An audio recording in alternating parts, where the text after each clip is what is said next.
I'm Greg Miller with Solar Innovations. Recently we did a few videos on the basic setup and wiring of the various WindowMaster configuration options. We're going to start talking about the actual control screen, how to use it, and how to do configuration changes and setups.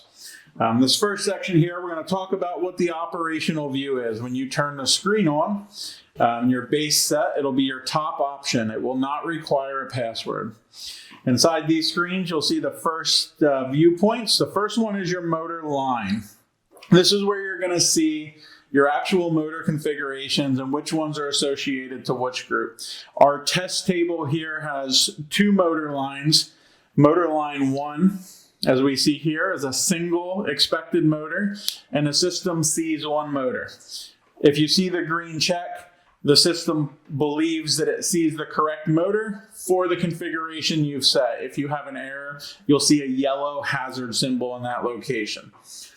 On motor line 2 in our configuration table, you'll see motor link, 2 motors expected, 2 found motors. The motor link configuration is a key term whenever you're using 2 motors on a single product. We'll talk a little bit more about that in the configuration side of the discussion, but that's important, especially on our Ridge and E vents where we have 2 motors powering one item. The next line item in there, and you're always going to be moving back in the bottom left, and you can scroll down from the bottom right, is the motor group item. This is where you can set multiple windows or multiple products to be controlled by one point. So in our motor group 1, you've got your settings for your smoke zone, what the allowable maximum position is. The smoke damper controls aren't used very commonly in our products, but WindowMaster is actually a smoke control rated system, so it can be tied to a smoke control system. What these motor groups are is you assign your windows to them or your motors to them, and that allows you to link them to the inputs. Your local input screen is every one of your pre-wired inputs. These can be switches, our thermostats, our wind and rain sensors. You can actually use this screen to make sure that your controls are working. If you're not sure, for example, that one of your toggle switches is working, you can actually go into this local input, and I'm going to actually push our rocker switch for our motor controls, and you're going to see the signal come in. So the S1 X3.1 contact is our up signal.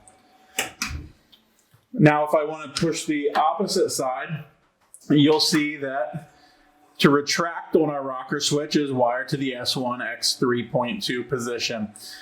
Using this screen is how you can verify that all of your controls are doing what they're supposed to do.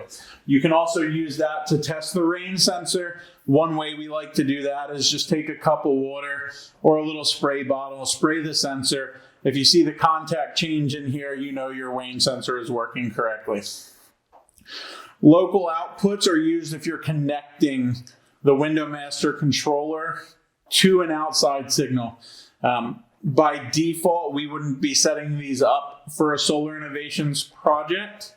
However, you might have an interconnection to a fire alarm system, depending on your particular use of the project, and we could work with you on that on a one-for-one basis.